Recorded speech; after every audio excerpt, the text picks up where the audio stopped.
People who control your income control your time. What's up, everybody? Welcome to another video. We're in the car again because we're just driving all over Los Angeles, so we might as well make use of the time that we're in the car. But one thing that has come to my attention, which I'm trying to get out of right now, is essentially the people that pay you are in control of your time whenever they feel like. Especially when it comes to dealing with a service more so than anything else.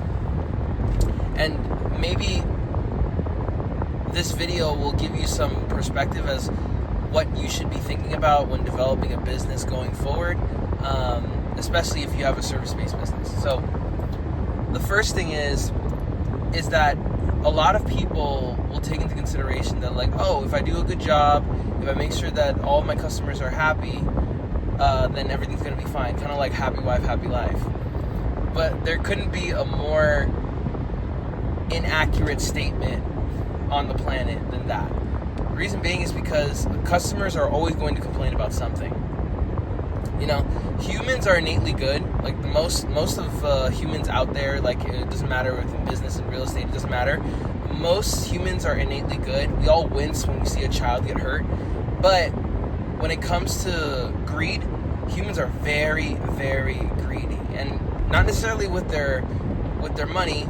More often than not, it's with money, but they can also be greedy with their time and what they feel like they're owed. If they don't feel like it's up to their expectations, if that makes sense. I'll give you an example. Like, sometimes when I'm basically running this social media marketing agency, I'm transitioning into the ad agency, right? Like I said, if you're a roofer or a contractor or anybody that wants an appointment setting system on autopilot, click the first link in description. I need to get used to saying that. But the point is that a lot of my older clients that are no longer with me, it seemed that every single time that I would get a paycheck or a monthly additional part of my subscription, that because I have a subscription-based model, it seemed like they felt almost as if they owned me in that regard, being like, oh, well, I'm paying you this amount of much money, and I'm just basically like, you should be able to fix things within 24 hours. It's just like, which doesn't necessarily set up a system in order to have the person take care of the issue willingly and excited, right? It's more so just like, hey, do this thing that I need you to do, and then go do it. If anything, that's almost like having a boss, So, one way that I've been able to kind of alleviate this as I've learned in the development of my business is just stating very clear deliverables in your contract. Like, very clear deliverables. And it almost kind of sounds like Machiavellian, what I'm about to say next, but just stick with me here. So you have very clear deliverables in your contract, and you always supersede what the deliverables are on your contract every single time with every single customer. The reason why I say this is because the old saying of under promise, over deliver is so true, bro. Like, it's like in any capacity when it comes to business and overall just to providing a service, right? When I have more notes as far as a software company, I'll let you guys know. But for right now, I own a 6-figure service-based business, and I just noticed that every single time when I under promise and over deliver, I'm always in the green. Like, I'm always in good spirits with all of my clients, and it's great. However, the opposite, the contrary, being like I overpromise and underdeliver, then I look like the bad guy all the time. So, but here's now the next level to that, right? Now you're underpromising and over-delivering. Now what you're going to do is that you're going to do that at scale. So what does that mean? For example, if I'm supposed to, by law, like contractually, if that makes sense, I don't know if that's a word, on the contract, if it says that I'm supposed to be posting a certain number of posts, I'm going to triple the amount of posts at that point. Reason being is because if there's any instance that my clients feel like they're feeling neglected, I can always refer to the amount of work that I'm putting in for their behalf in comparison to everything else. Because they'll be like, oh, well, this, that, and whatever is just like, it doesn't seem like we're growing, or it doesn't seem like we're doing what we're supposed to be doing. And it's just like, I mean, dude, refer to your contract. Look at the contract. It says certain X amount of posts. I'm doing triple the amount. You know what I'm saying?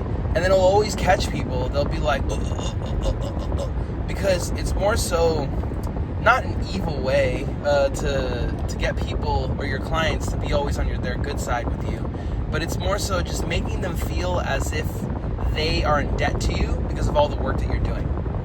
Some people will take advantage and they'll be like, oh yeah, well this was the expectation anyway. And in those instances, I would ask you to refer to the contract and be like, all right, well, cool. Do you not see what the numbers say on the contract? All right, cool. Do you see what we're doing in real life? And then people, they'll sound like an anime character. They'll be like, I don't, and then you'll always be in the right. Mainly because humans are greedy, bro. Doesn't matter if they're most of them are innately good. Humans are greedy. So you might as well take the opportunity in order to save your own ass by making sure that you always have leverage, right? And that goes into my next point. Look for many opportunities to find leverage, right? If the first point you're under-promising and over-delivering, and the second point you're using leverage. What is leverage? It's essentially like at which point, which not that you have power, but at which point in a relationship with somebody you have more to offer than they do. Being like, for example, like in a relationship or something, when people say like, oh, what do you offer? It's just like, well, I can cook and clean, financially stable, this, that, and whatever. I was letting a guy go. And, just basically you're just going about your due diligence and being a good partner, like, individually. And then you find a partnership. It's just like, that's leverage. If the other person doesn't necessarily know how to do that, and you're communicating with them what are the needs that you need in a relationship, then they're not necessarily meeting your needs where you are at. You know what I'm saying? Which that means you have more leverage in the relationship. Same thing with friends, same thing with business relationships, etc. So in the sense of like, how do you gain more leverage in a conversation with somebody, especially with one of your clients, right? It's like I said before, it's more so just realizing opportunities in which that you have something to offer to your clients overall, whether it be, if it's a service-based industry, it'd be like a service that you're doing for them to get more clients, a service to provide to wash their car, to clean their clothes, to clean their house, like anything. It could be any service, right? But if you are always providing value, you are always going to be in a position of leverage, or rather a position where there is more leverage to use, right?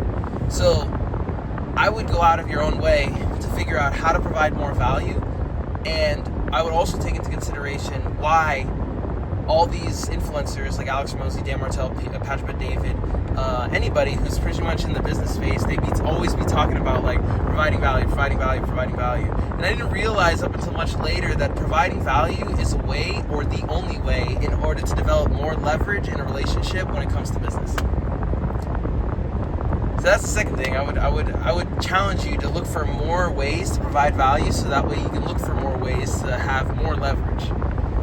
Because in a negotiation, you always want to be the person that has more to offer and less to lose. So then you're never kind of in a situation where you're just like, oh, okay, you're just kind of like working at your ends meet. And the third point that I would want to provide to this is that I would offer to look for more ways to develop, and I hate using this word, but passive income. I don't necessarily believe that there's anything that's in passive income, because passive means that you're not doing anything. With passive income, you still have to do something, like whether it be with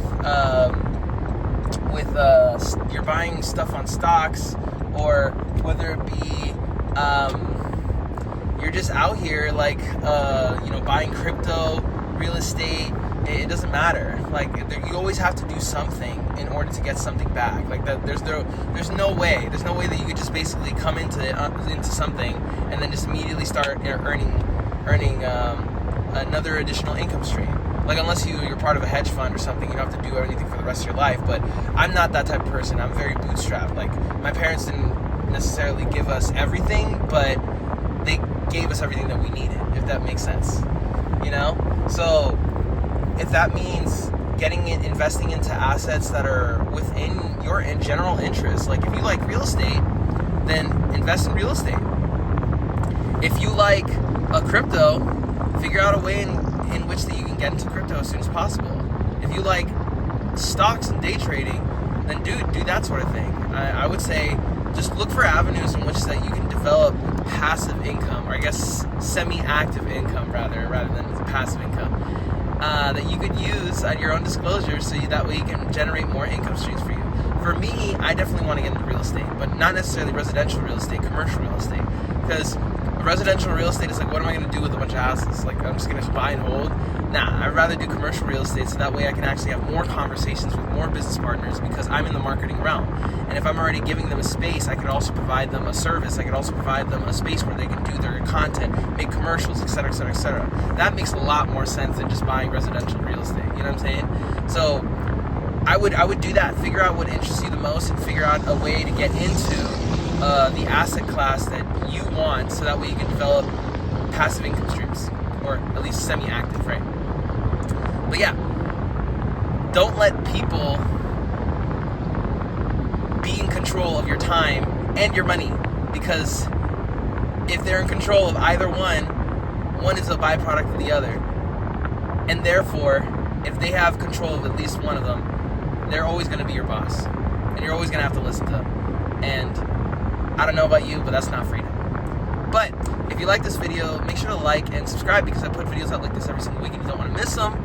Otherwise, if you're a contractor, like I said earlier before, and you happen to do roofing, kitchen, bathroom installing, flooring, etc., etc., etc., and you want an appointment setting system on autopilot, click the first link in the description. Otherwise, I will see you guys in the next one. Thank you so much, and peace.